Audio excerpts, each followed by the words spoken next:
तो हम लोग 25 का इवनिंग शिफ्ट का पेपर डिस्कस कर रहे हैं, जेई मेंस का। ठीक है, 2021 25 फरवरी। तो सबसे पहले देखो, केमिस्ट्री के first question was the correct order of bond dissociation enthalpy of halogens. तो अगर बॉन्ड डिसोसिएशन एंथैल्पी देखेंगे तो आपको पता है एनसीईआरटी का स्टैंडर्ड डेटाबेस क्वेश्चन है।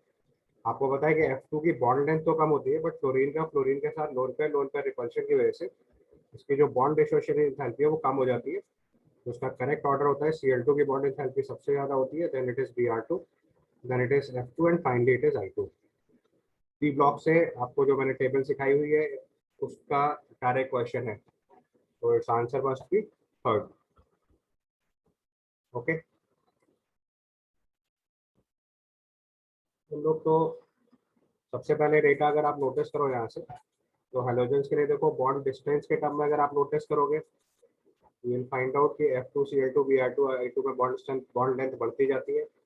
लेकिन अगर बॉन्ड डिसोसिएशन एंथैल्पी देखोगे तो क्लोरीन सबसे ज़्यादा, फिर ब्रोमीन, फिर फ्लोरीन, फिर आयोडीन। ठीक है, पी ब्लॉक की टेबल है प्रॉपर, हेलोजन से वहाँ से उठाएंगे। Then comes the question number 2, it given in which of the following order the given complex are in the arranged with respect to the decreasing spin only magnetic moment।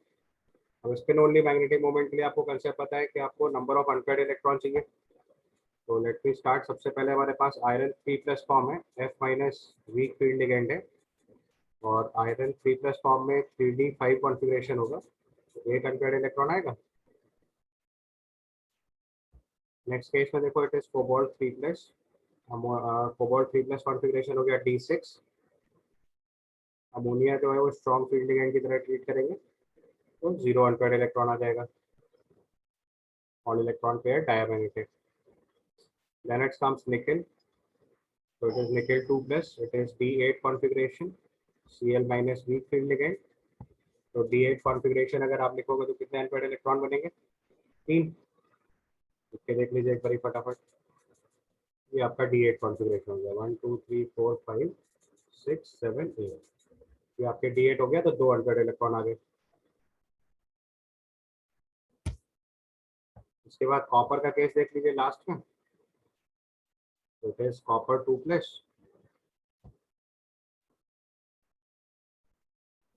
और copper 2+ के case में D9 configuration आएगा, और ammonia यहाँ पे strong field ligand की तरह treat करेंगे, तो एक अनपेयर्ड इलेक्ट्रॉन आ जाएगा। एक मिनट, थोड़ा गलती हो गई यहाँ पे, D5 वाला configuration F minus weak field ligand था ना, तो यहाँ 5 अनपेयर्ड इलेक्ट्रॉन आएंगे। Fe3+ में D5 है, F minus weak field ligand है, तो सारे इलेक्ट्रॉन अनपेयर्ड होंगे, तो 5 अनपेयर्ड इलेक्ट्रॉन। D6 में अमोनिया स्ट्रॉन्ग फील्ड लिगेंड, तो 0 अनपेयर्ड इलेक्ट्रॉन। निकेल 2+ में D8 configuration, Cl minus weak field ligand है, तो 2 अनपेयर्ड इलेक्ट्रॉन। और D9 में ammonia strong field ligand configuration copy करना है, तो एक अनपेयर्ड इलेक्ट्रॉन आएगा। तो आप यहाँ पे देख सकते हो मैग्नेटिक मोमेंट सबसे ज़्यादा Fe3+ वाले को हो जाएगा, 1 सबसे ज़्यादा हो गया। तो आप इजीली बता सकते हो आंसर 4, बाकी चेक करने की जरूरत ही नहीं थी। अभी तो मुझे पूरा सॉल्व करना था, इसलिए आपको सारे केस बता दिए। अदरवाइज आप देख सकते हो कि 5 अनपेयर्ड इलेक्ट्रॉन से आपको पता चल जाना था हाईएस्ट आयरन के लिए आना है। देन इट कम्स, अगर नंबर डालना है तो ये आपका 1 था, ये 2 था, ये 3 था, और ये 4 था। तो अगर नंबरिंग डालेंगे तो 1 सबसे ज़्यादा हो गया, then it is 3, then it is 4 and last one it is 2। या 2 से डिसाइड कर लिया था कि वो डायमैग्नेटिक है, तो लीस्ट आएगा, तो उससे भी आंसर 4 इजीली समझ में आ रहा था। ठीक है, then comes question number 3, which of the following statement is false for hydrophilic salt. Hydrophilic salt का मतलब हुआ वाटर रिपेलेंट। तो सबसे पहले केस में लिखा था salt can not be easily coagulated, तो state the salt can not be easily coagulated. ठीक है, स्टेबिलिटी ज़्यादा होती है हाइड्रोफिलिक सॉल्ट्स की, वाटर अट्रैक्टेंट की बात हो रही है। और फॉल्स स्टेटमेंट पूछा गया है, हाइड्रोफिलिक मतलब water attractant.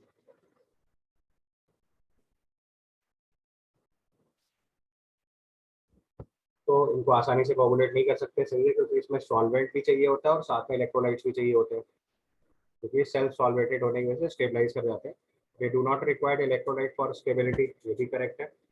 These salts are reversible in nature, ये भी सही है। Their viscosity is of the order, their viscosity is of the order of the water, ये हमारे लिए स्टेटमेंट इनकरेक्ट हो जाएगा, तो इसका आंसर हम लोग 4th मार्क कर देंगे। जो हाइड्रोफिलिक सॉल्ट्स होंगे उनकी विस्कोसिटी वाटर से वैसी नहीं हो सकती है ना। तो अगर हम देखो यहाँ पे चेक करेंगे कि जो विस्कोसिटी है वो हायर होती है लायोफिलिक सॉल्ट्स के लिए इसी को हाइड्रोफिलिक भी बोल सकते हैं। और जो हाइड्रोफोबिक है लायोफोबिक फोबिक होते हैं उनके लिए ऑलमोस्ट सेम एज वाटर होती है।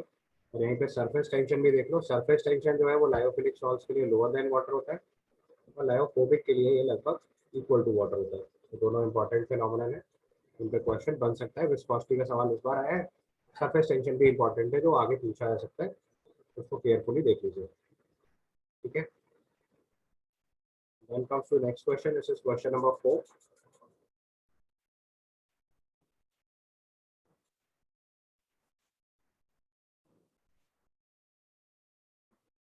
लेकिन अगर किसी को डिटेल लिखना है तो लिख लो, ये हाइड्रोफिलिक हो गया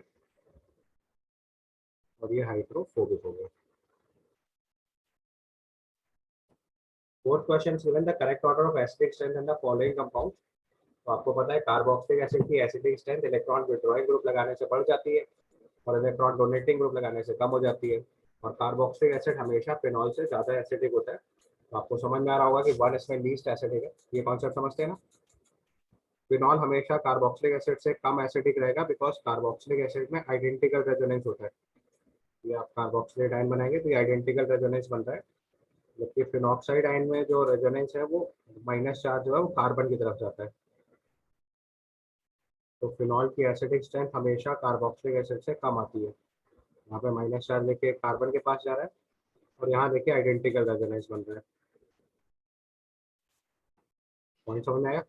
तो कार्बोक्सिलिक एसिड की एसिडिक स्ट्रेंथ हमेशा फिनॉल से ज़्यादा होगी। बाकी इलेक्ट्रॉन विड्रॉइंग ग्रुप लगाएंगे तो एसिडिक स्ट्रेंथ बढ़ जाएगी और इलेक्ट्रॉन डोनेटिंग ग्रुप लगाएंगे तो एसिडिक स्ट्रेंथ कम हो जाएगी।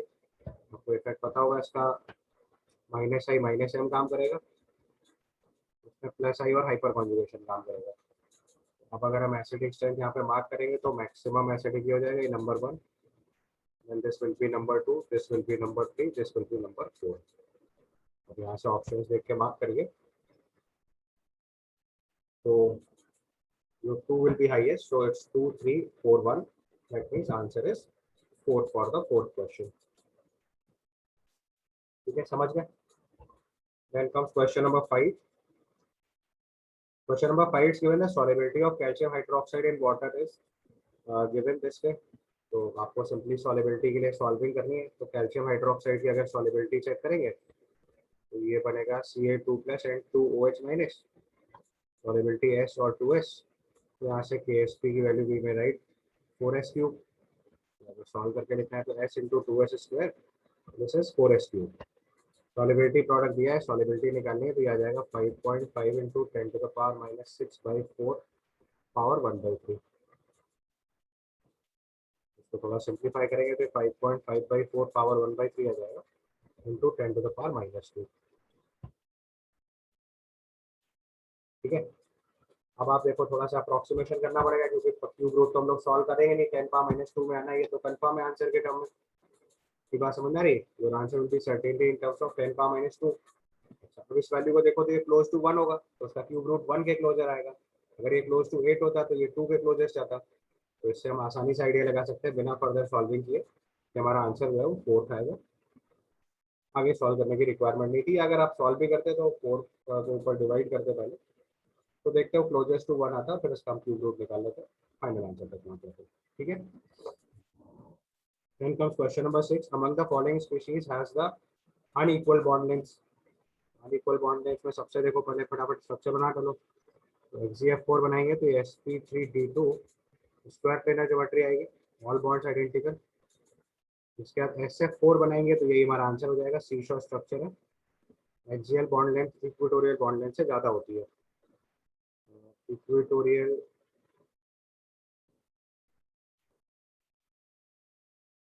Bond is smaller than axial bond, हमसे पता है आपको, एस करेक्टर से ये चीज़ बता सकते हैं, अदरवाइज डायरेक्ट रिजल्ट भी पता होता है। तो इसका आंसर 2 हो जाएगा। बाकी ऐसा ही 4 लिखेंगे तो sp3 हाइब्रिडाइजेशन आएगा, ऑल बॉन्ड आइडेंटिकल टेट्राहेड्रल। और BF4 माइनस बनाएंगे तो ये भी sp3 tetrahedral, all bond identical आ जाएगा। समझ में आ पा रही कंसेप्ट। तो अगर मतलब बस ये हाइब्रिडाइजेशन लिख लो, यहाँ पे ये sp3d2 है, ये sp3d है, ये sp3 ऑल बॉन्ड आइडेंटिकल, ये भी sp3 ऑल बॉन्ड आइडेंटिकल। तो उसके बेसिस पे हम इसका आंसर 2 मार्क कर देंगे। समझ में आ गई बात। Then comes question number 7। Question number 7 में देखो हमारे पास दिया हुआ है what is x in the given reaction. हमारे पास एथिलीन ग्लाइकॉल दे रखा है और उसकी ऑक्सैलिक एसिड से रिएक्शन करानी है अराउंड 210 डिग्री सेल्सियस। तो ऑक्सैलिक एसिड की जब इतने हाई टेम्परेचर आपको ग्लिसरॉल की रिएक्शन पढ़ाई हुई अगर आपको याद हो, बिल्कुल उसी तरीके से रिएक्शन कराएंगे। तो जो ऑक्सैलिक एसिड से रिएक्शन करेगा तो दोनों बार डी कार्बोक्सिलेट करने के बाद ये फाइनली एल्कीन बना देगा। ठीक है, तो हमारा आंसर आ जाएगा एथीन। ठीक है, या अगर किसी को प्रोसीजर लिखना है तो इट इज CH2OH। पहले ऑक्सैलिक एसिड के साथ एस्टरीफिकेशन जैसी रिएक्शन होगी, तो ये पहले इस तरीके का कंपाउंड बनेगा और बाद में ये डी कार्बोक्सिलेट करके दोनों तरफ से ग्रुप एलिमिनेट कर देगा। तो डी कार्बोक्सिलेट करने के बाद यहाँ से हमारे पास एल्कीन बन जाएगी। तो बिल्कुल वैसी रिएक्शन होगी जैसे ग्लिसरॉल की रिएक्शन ऑक्सैलिक एसिड के हाई टेम्परेचर से खाया है। ठीक है, हो जाएगी बात। Your answer will be here first, right? Then comes question number 8. It is given below are two statements. Statement 1,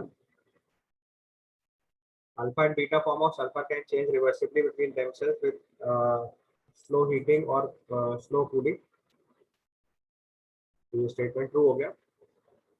उसके बाद अगले केस में लिखा है true temperature the stable crystalline form of sulphur is monoclinic sulphur in the light of. अब statement choose है तो ये आपको गलत दिया हुआ है। सल्फर की जो थर्मोडाइट की मोस्ट स्टेबल एरोट्रॉपिक फॉर्म होती है वो रोम्बिक सल्फर होती है। तो आपको समझ में आ गया होगा कि ये स्टेटमेंट यहाँ से इनकरेक्ट हो गया। यहाँ पे इसका अगर करेक्ट वर्जन लिखना है हमें तो it must be rhombic sulphur. ठीक है, तो इसका स्टेटमेंट 1 करेक्ट हो गया और 2 इनकरेक्ट हो गया। उसका आंसर हम लोग 3 मार्क कर देंगे। समझ में आ गई बात? Statement 1 true, statement 2 false. Room temperature पे जो stable thermodynamic most stable form of sulphur होती है that is rhombic sulphur. Monoclinic form thermodynamic most stable form नहीं है। उसके बाद क्वेश्चन नंबर 9 देखिए। It's given the major component of German silver. ये स्टैंडर्ड सवाल हो गया। जर्मन सिल्वर में आपको बस मैंने एक ट्रिक याद कराई थी कि सिल्वर नहीं होता इसमें। अगर आपको उतना क्लू भी याद होगा तो आप आसानी से बता सकते हो। इसका आंसर 2 3 4 नहीं होगा। तो जर्मन सिल्वर कंटेन्स फर्स्ट। मैंने आपको अलावा कॉपर याद करने के लिए बोला था, उसमें बोला था जर्मन सिल्वर ठीक से याद कर लो, मोस्ट इंपॉर्टेंट है। It contains copper, zinc and निकल and German silver does not contain silver. अगर आपको ये भी इतनी बात भी याद रही होती तो काम बन जाना था। अलॉय ऑफ कॉपर में लगातार क्वेश्चंस आते हैं, बहुत इंपॉर्टेंट है, इस पर ध्यान देना है। तो अलॉयज ऑफ कॉपर में अगर आप ध्यान से नोटिस करो सबसे पहले तो अभी हमसे जर्मन सिल्वर पूछा गया। तो देखो कॉपर, जिंक और निकल का क्वेश्चन है, सिल्वर नहीं होता इसमें। बस इतनी बातें याद रखिए, बाकी अलॉयज भी सब इंपॉर्टेंट है। आपको पढ़ाते टाइम बताया था अलग अलग पेपर्स में आप देख रहे हो कि हर बार कोई ना कोई क्वेश्चन आ रहा है। तो पूरी टेबल इंपॉर्टेंट है, आपके पैकेज में दी हुई है, ठीक से लर्न कर लेंगे, है ना। चलो then comes question number 10। What does not produce carbon monoxide on heating with water does not produce CO on heating with. तो वाटर के रिएक्शन किस कंपाउंड से होने के बाद CO नहीं फॉर्म होगा, तो आपको पता चल जाएगा CO2 के साथ ऐसा होगा। CO2 की वाटर से रिएक्शन होने से कार्बोनिक एसिड बनेगा, it will not produce CO। बाकी सारे केस में CO प्रोड्यूस हो सकता है। CO की रिएक्शन कार्बन से वाटर की रिएक्शन कराएंगे तो it produces CO and hydrogen. C3H8 के साथ एंड CH4 के साथ भी सेम प्रोसेस पॉसिबल है। केवल CO2 के केस में अगर आप वाटर ऐड करेंगे तो उससे H2CO3 यानी कार्बोनिक एसिड फॉर्म कर देंगे। ठीक है, समझ में आ गई बात?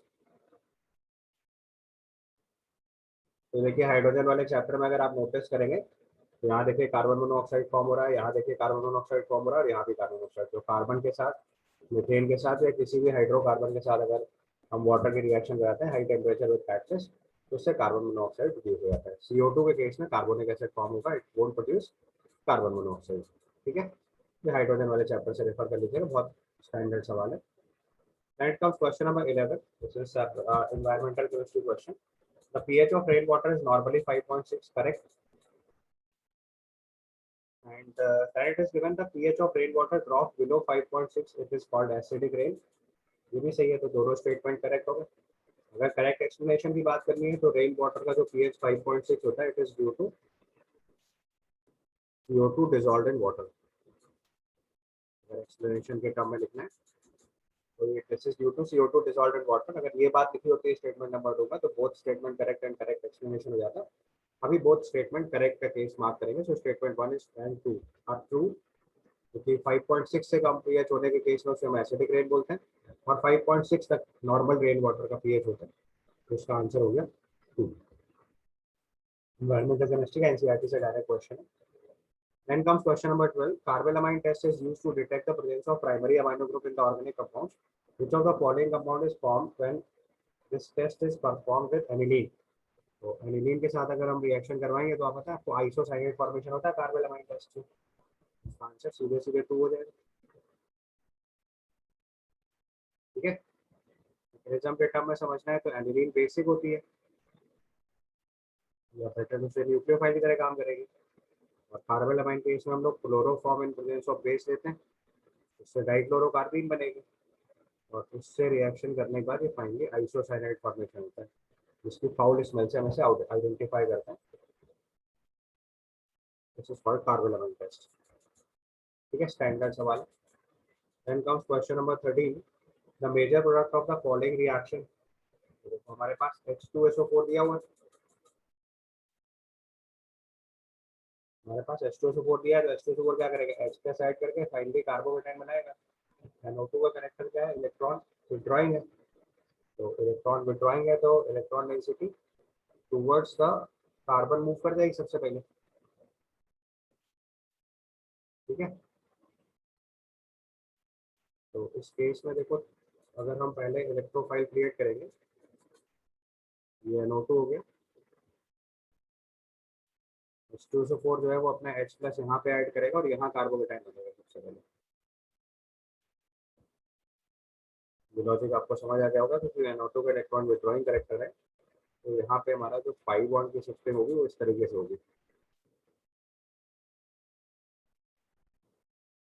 ठीक है, समझ में ये बात।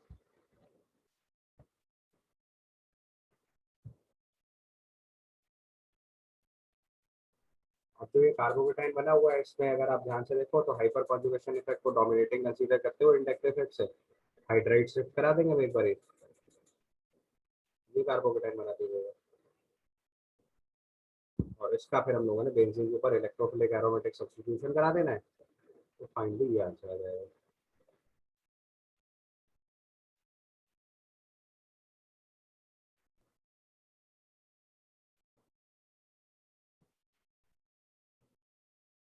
ये आपका फाइनल आंसर हो जाएगा, क्योंकि ऑप्शन 4 से मैच कर रहा है। इसमें बस थोड़ा सा देखो ध्यान देना था, मैंने आपको हमेशा बताया होगा जब भी कार्बोकेटाइन बनाते हैं उसके बाद उसका रीअरेंजमेंट जरूर चेक कर लिया जाता है।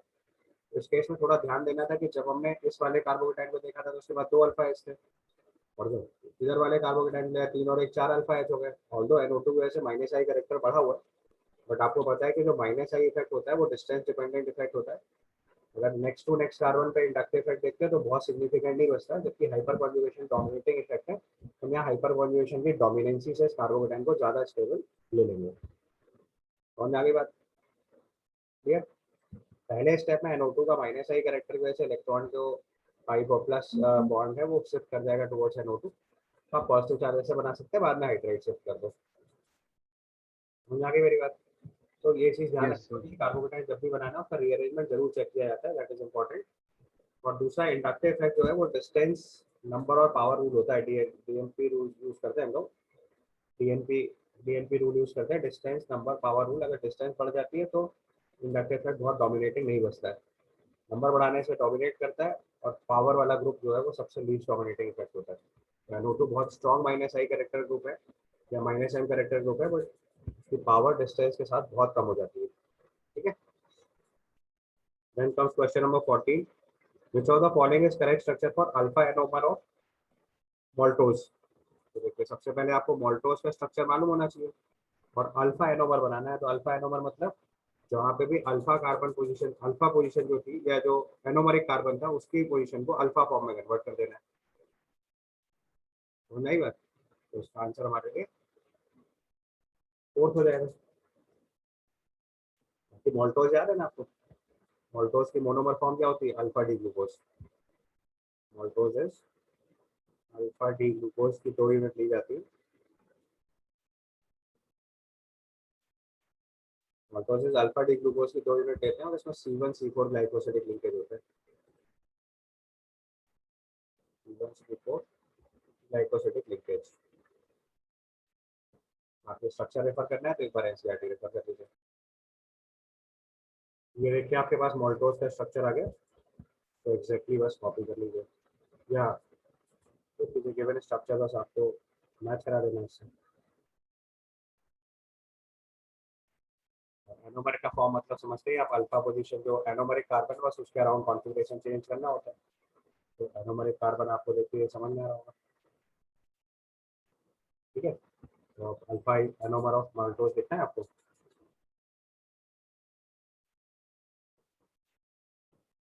तो स्ट्रक्चर नंबर 4 से देखिए मैच कर जा रहा है, ठीक है। तो matching with structure number 4, alpha D glucose की 2 यूनिट्स के बीच में C1C4 ग्लाइकोसिडिक लिंकेज क्रिएट कर देते हैं। समझ आ गई बात। तो बाकी स्ट्रक्चर्स में अगर आपको ध्यान से देखना है तो देखो ये बीटा फॉर्म लिखी हुई है, ये भी बीटा फॉर्म लिखी है, तो दो तो ऐसे रिजेक्ट हो गए। ये अल्फा फॉर्म है लेकिन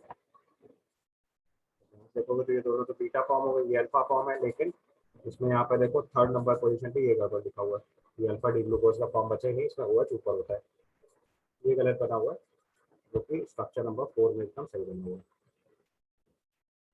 3 चीजें चेक कर ली गई हमारी, तो आंसर पता चल गया, ठीक है। बाकी मैंने स्ट्रक्चर भी एनसीईआरटी सिखा दिया, तो आप सीधे कॉपी कर लो। Then comes question number 15। 15 question में देखो हमारे पास एनिलीन की रिएक्शन हो रही है, HNO3 H2SO4 से, तो नाइट्रेशन ऑफ एनिलीन कर रहे हैं। तो नाइट्रेशन ऑफ एनिलीन में ऑर्थो मेटा एंड पैरा तीनों तरह के स्ट्रक्चर्स बनते हैं। और अगर आपको इसकी परसेंटेज यील्ड का आइडिया हो तो उसमें अल्फा पैरा फॉर्म सबसे ज्यादा होती है, then it is meta form and last one is ortho form. ये भी एनसीईआरटी से डायरेक्ट उठाया हुआ सवाल है। तो लिखा है reaction is possible and compound A is the major product, ये इसका आंसर हो गया डायरेक्टली। आगे के ऑप्शंस नहीं भी पढ़ने हैं तो आप छोड़ सकते हो, मेन सेवा में देखो अटेम्प्ट करते टाइम इन बातों का ध्यान रखा जाता है। हमें आंसर 1 पता चल गया तो आगे चेक करने की जरूरत ही नहीं थी। The reaction will form sulfonated product instead of nitration, ये गड़बड़ हो गया, नाइट्रेशन ही होगा। Reaction is possible and compound B is the major product, ये गड़बड़ हो गया।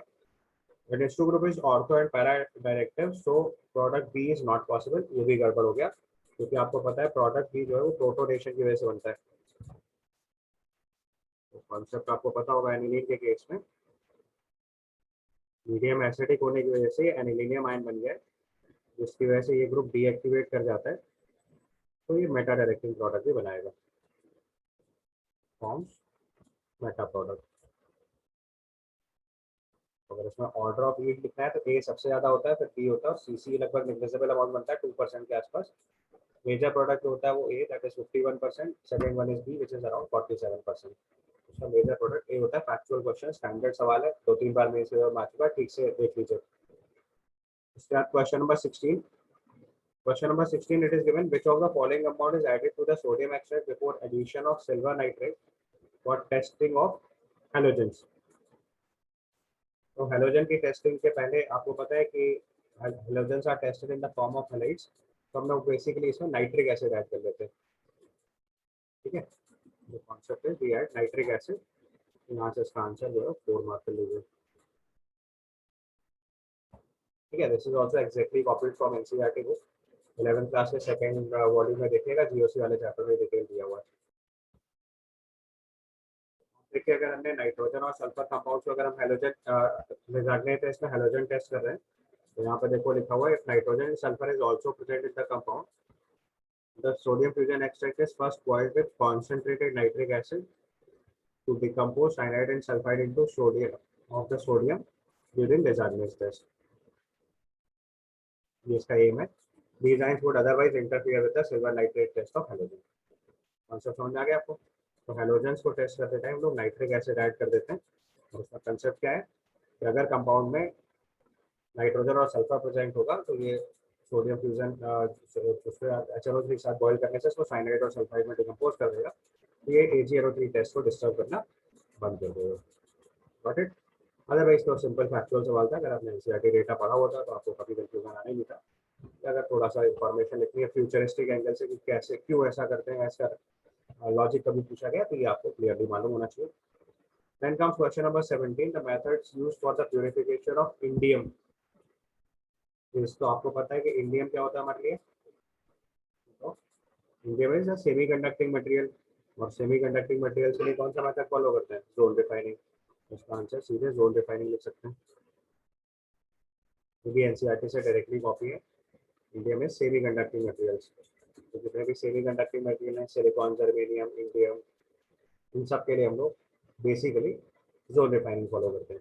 वेपर फेज रिफाइनिंग आपको पता है, वेपर फेज रिफाइनिंग और बेसिकली दो तरीके से बॉन्ड प्रोसेस और वन आर्कल्स प्रोसेस को यूज करते हैं, निकल टाइटेनियम जिरकोनियम के लिए।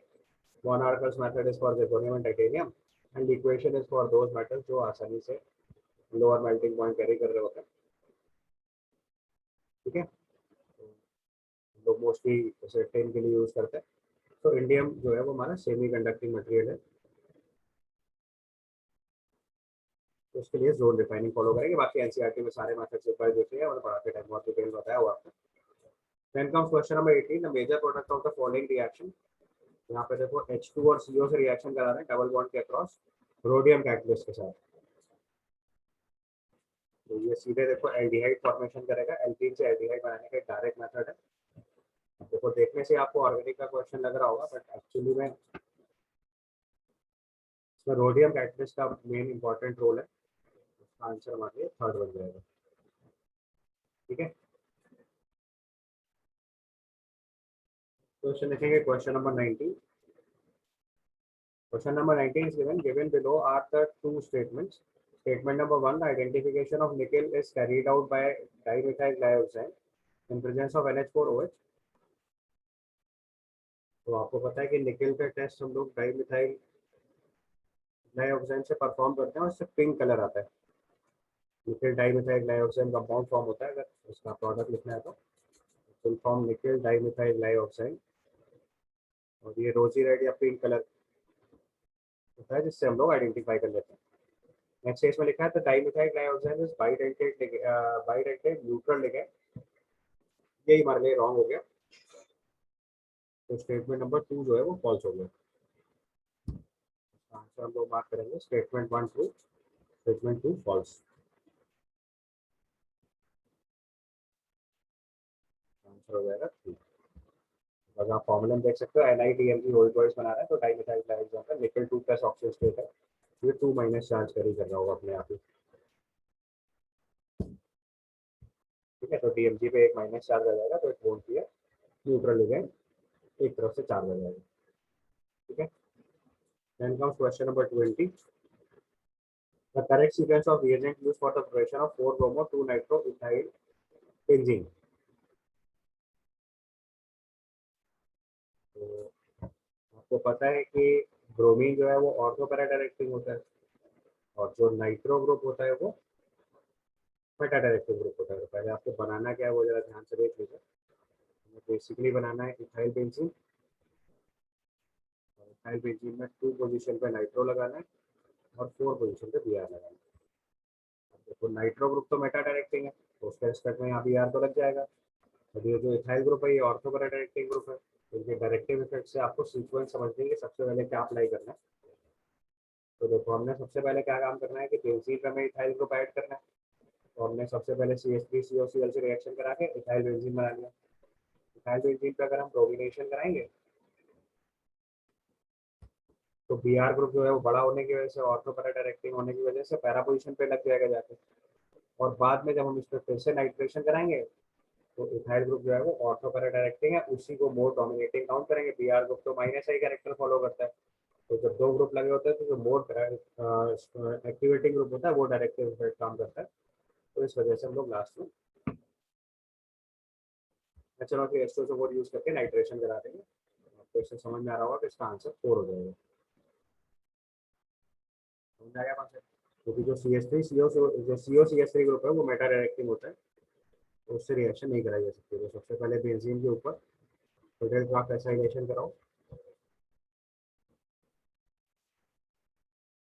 C6H5COCH3 बनेगा। इसका जिंक अमलगम HCl से रिडक्शन करा के पहले इथाइल बेंजीन क्रिएट कर लो।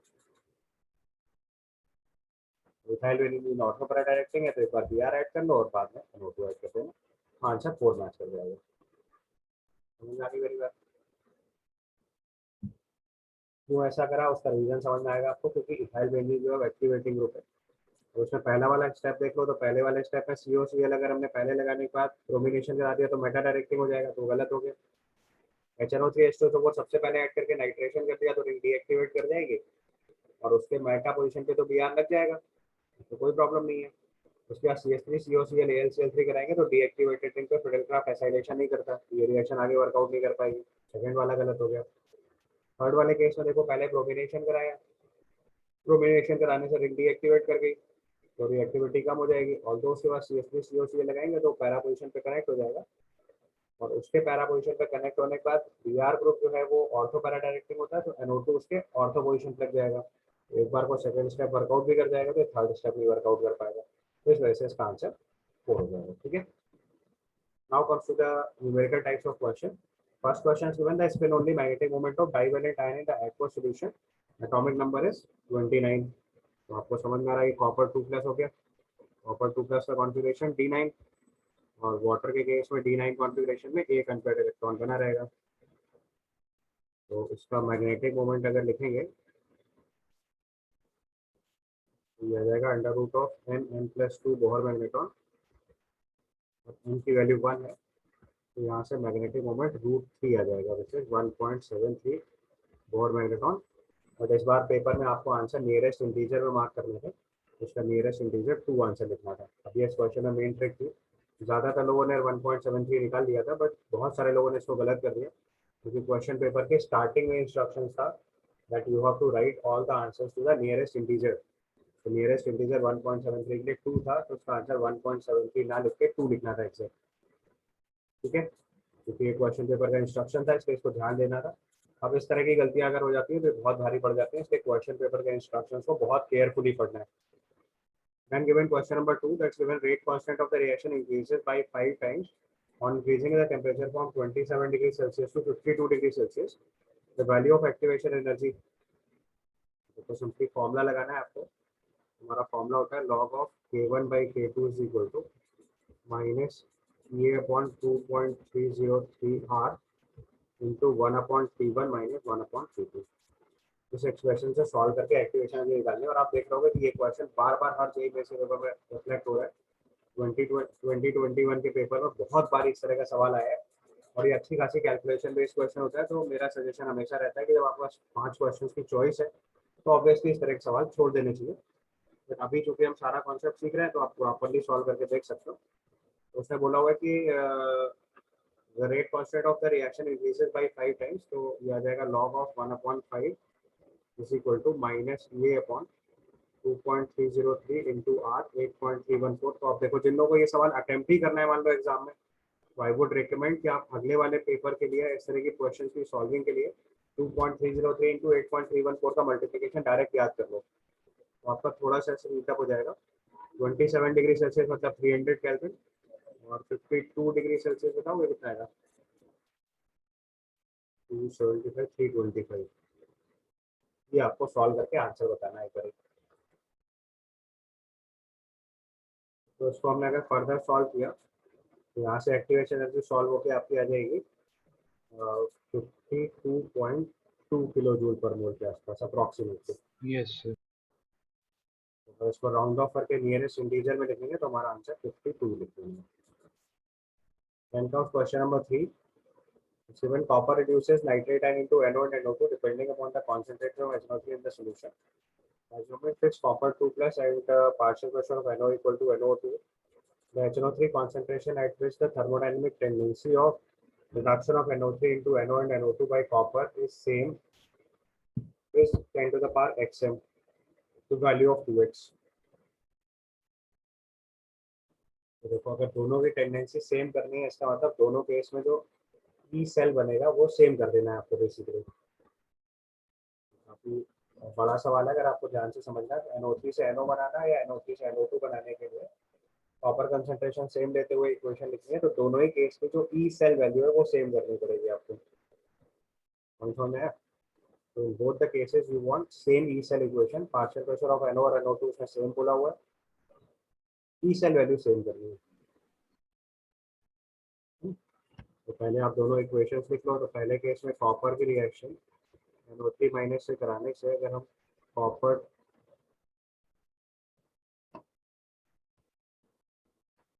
2 प्लस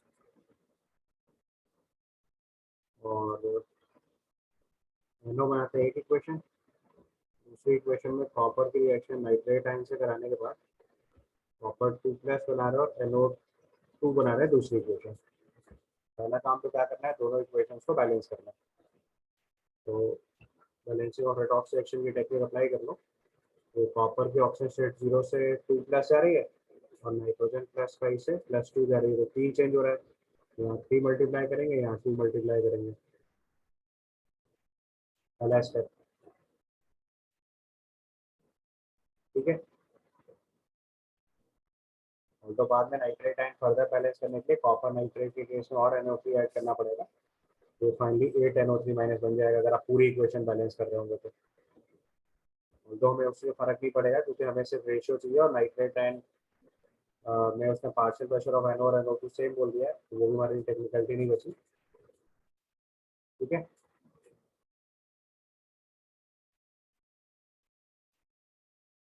HNO3 कंसंट्रेशन उसने बोला हुआ है, HNO3 concentration by which the thermodynamic tendency of reduction of this is same, तो वो हमें HNO3 concentration निकालनी है। दूसरे वाले केस में देखेंगे तो कॉपर +2 से +2 चेंज हो रहा है और ये +5 से +4 चेंज हो रहा है, यहाँ बेसिकली 2 मल्टीप्लाई कर देंगे।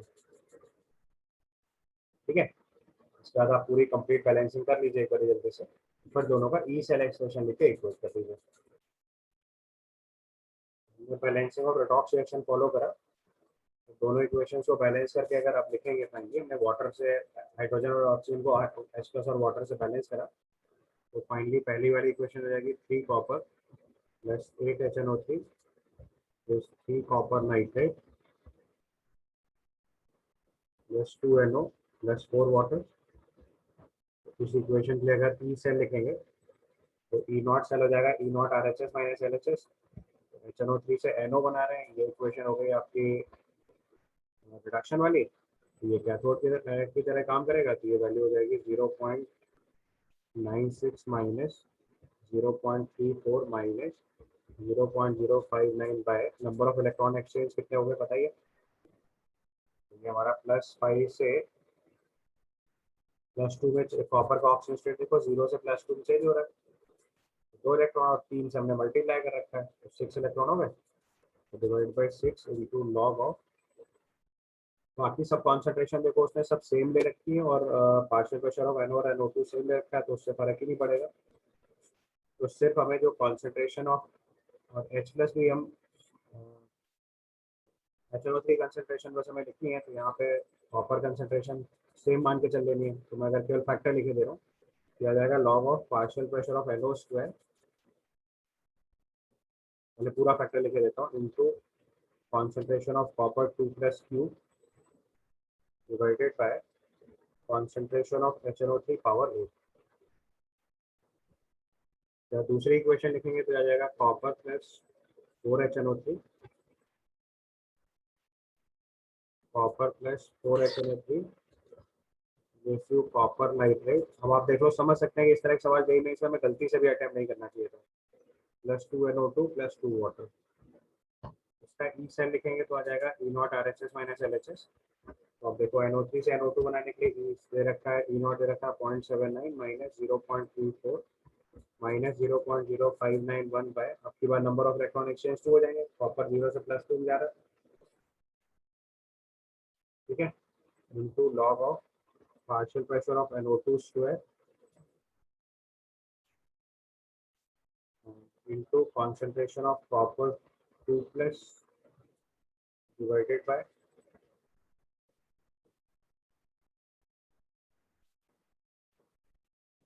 by concentration of HNO3 power 4। मैं बोला हुआ पार्शियल प्रेशर ऑफ NO और NO2 सेम ले लेना है और कॉपर 2+ कंसंट्रेशन को फिक्स मान लेना है। और अगर और सिंप्लीफाई करके बोला जाए जेई मेंस के एंगल से तो उसको यूनिटी मान के हटा ही देना है। अब हमने दोनों ई सेल को 1 मान लेते हैं, इसको ई सेल 2 मान देते हैं। E cell 1 is equal to E cell 2 करना है आपको। दोनों टर्म्स को इक्वेट करके फाइनल आंसर रिपोर्ट करना है आपको। ठीक है, ये सॉल्व फर्दर सॉल्व कर लेना। HNO3 की वैल्यू दे रखी है 10 पावर x, तो उसको 10 पावर x पुट करके अप्रोक्सीमेटली x निकाल लेना अब यहाँ से। तो log ऑफ 10 पावर x की वैल्यू 4.32 हो गई, यहाँ से x की वैल्यू 4.32 लिख देना है।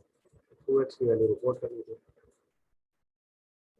4.32 इंटू 2 अप्रोक्सीमेटली आंसर लिखेंगे।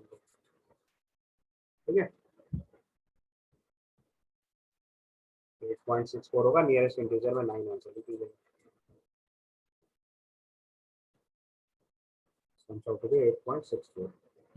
कैलकुलेशंस पर चेक कर लीजिएगा एक बार ध्यान से, तो स्टेप मिसिंग ना हो। बाकी ऐसा सवाल जेई मेंस में गलती से भी ट्राई नहीं करना। Then comes question number 4. Question number 4 is given that unit cell of copper corresponds to the face-centered cube of H length 3.5 times 6 angstrom. The one copper atom at each lattice point. Calculate the density of copper in kg per meter cube. देखो ये भी अच्छी खासी calculation का सवाल हो गया आपके लिए। And definitely you can understand कि जेई में से अगर चॉइस थी तो ये सवाल छोड़ना ही चाहिए था। जब भी अभी किसी को सॉल्व करना है तो डेंसिटी का फॉर्मूला लिखेंगे, एफसीसी लेटेस्ट फॉलो करना है। तो 63.54 बाई Na इंटू 4, ये तो मास हो गया।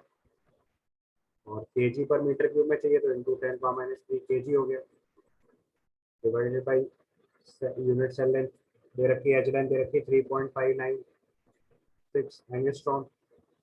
3.596 एंगस्ट्रॉम है, and 1 angstrom is 10 to the power minus 10 metres. This much cube इतने मीटर क्यूब हो जाएगा, ये आपका केजी पर मीटर क्यूब में आंसर हो जाएगा। तो सिंप्लीफाई करके निकालना है। And I hope you all of you can understand कि अच्छी खासी कैलकुलेशन है। ट्राई करके देख लीजिएगा। इसका आंसर जो दिया है जेई मेंस में वो लिखे देता हूँ, आप कैलकुलेशन चेक कर लीजिएगा बस एक बार। 9077 केजी पर मीटर क्यूब दिया हुआ, तो सॉल्व करके लाना है। ठीक है, then comes question number 5. It's given 5 moles of an ideal gas at 293 Kelvin is expanded isothermally from the initial pressure of this to this pressure against a constant external pressure of 4.3 megapascal. The heat transferred in the process. तो देखो 5 mole of ideal gas को isothermal expansion दिया गया। Isothermal expansion में work done जो होता है वो माइनस क्यू के इक्वल होता है। Q equal to minus W लिखेंगे हम लोग, और माइनस डब्ल्यू अगर लिखेंगे तो 2.303 बाय वर्क डन का formula 2.303 RT log of V2 by V1 लिख देंगे सीधे सीधे, है ना। और माइनस साइन तो पहले ही अब्सॉर्ब हो गया, तो 2.303 R की जगह 8.314 into temperature 293 into log of V2 by V1 देगा, P1 बाई P2 लिख देना। सॉरी एक मिनट ध्यान से देखना है, यहाँ पे कांस्टेंट एक्सटर्नल प्रेशर के साथ कर रहे हैं ये काम। expanded isothermally from initial pressure of 2.1 megapascal to 1.35 megapascal against a constant external pressure.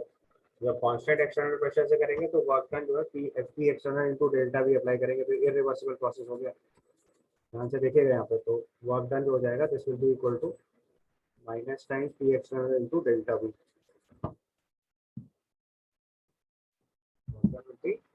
Minus times P external into delta V. बस ये थोड़ा केयरफुली करना था, यहाँ पे रिवर्सिबल आइसोथर्मल वाला फॉर्मूला नहीं लगाना था। समझ आ गई मेरी बात। और प्रोसेस क्योंकि आइसोथर्मल फॉलो कर रहे हैं, तो initial pressure initial volume P1 V1 equal to P2 V2 लगा के वॉल्यूम डिफरेंस निकाल लीजिए इन टर्म्स ऑफ प्रेशर। ठीक है, करिए सॉल्व। तो एक बार आप P1 V1 equal to P2 V2 apply करते हैं ना, फिर आइडियल गैस इक्वेशन अप्लाई करके V1 निकाल लेना, तो V2 अच्छा यूनिट्स का थोड़ा ध्यान रखना है, यहाँ पे किलो पास मेगा पास्कल दे रखा है ना, या इंटू 10 पावर 6 और अप्लाई कर लेना।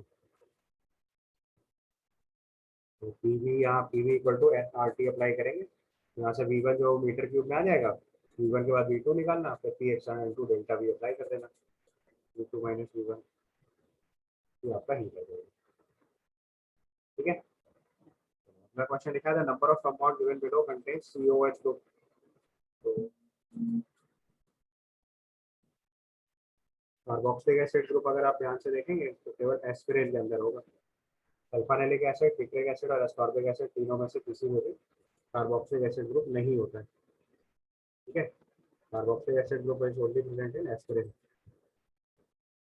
एस्टाइल सैलिसिलिक एसिड होता है एस्पिरिन। तो आप आसानी से बता सकते हो कि इसका आंसर हमारे लिए 1 हो जाएगा, that is because of aspirin. ठीक है, समझ आ रही बात।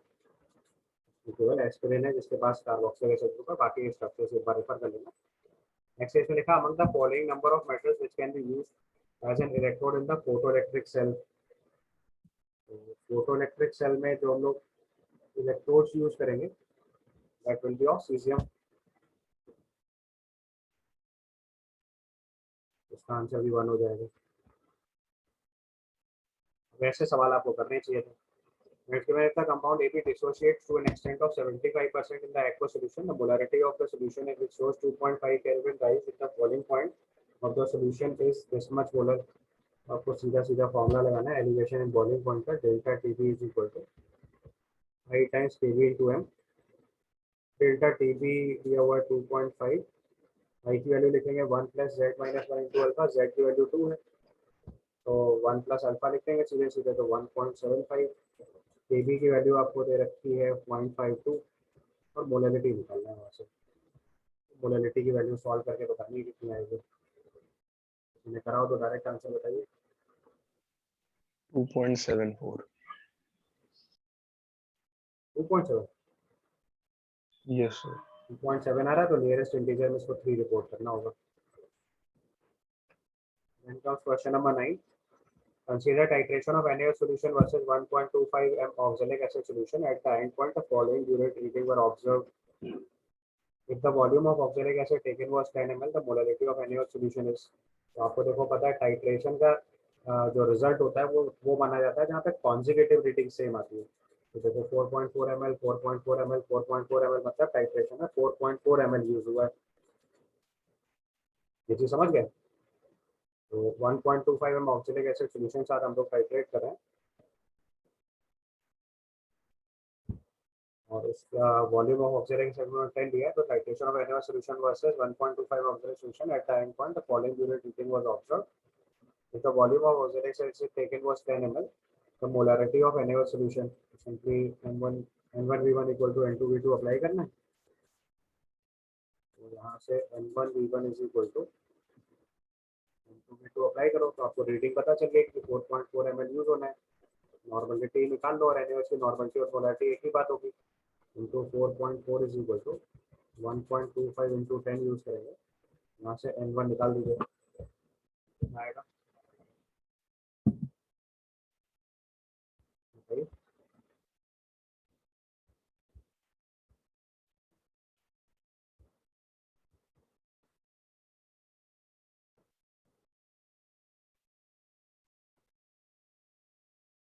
तो ऑक्सिलिक एसिड का एन फैक्टर 2 हो जाएगा तो वो आपने यहाँ पे मल्टीप्लाई कर दिया, उसको सिंप्लीफाई कर दीजिए तो यहाँ पे N1 की वैल्यू 5.68 आ जाएगी। तो नियरेस्ट इंटीजर हम लोग 6 आंसर रिपोर्ट कर देंगे। समझ गया ना। उसमें टाइट्रेशन का कॉन्सेप्ट था, जो दो कॉन्जिक्यूटिव रीडिंग सेम आती है वो टाइट्रेशन का एंड पॉइंट होता है। And the last question is given electromagnetic radiation of wavelength 663 nanometer is sufficient to ionize the atom of metal A। The ionization energy of metal A in kilojoule per mole। तो देखो पहले एक atom के लिए energy निकाल लो। that will be Hc by lambda 6.63 into 10 to the power minus 34 into 3 into 10 to the power 8 upon wavelength दे रखी है 663 nanometre यानी 663 into 10 to the power minus 9। इतने जूल एनर्जी एक एटम के लिए आ रही है। तो आयनाइजेशन एनर्जी जो होती है वो 1 मोल एटम्स के लिए होती है। तो उसको फर्दर सिंप्लीफाई करोगे 663 तो कैंसिल कर दो तो आ जाएगा 3 into 10 to the power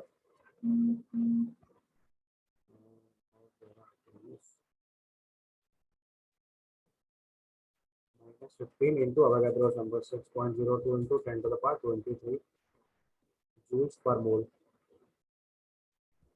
तो किलो जूल पर मोल में रिपोर्ट करना है।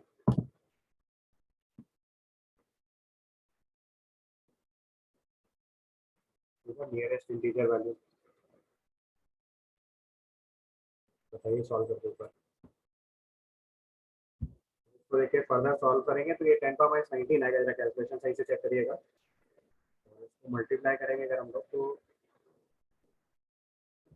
180.6 किलो जूल पर मोल आ जाएगा सॉल्व करके। 186 किलो जूल पर मोल। और उसको नियरेस्ट इंटीजर में मार्क करेंगे तो ये 181 मार्क कर देंगे। ठीक है, तो this completes your paper. Thank you.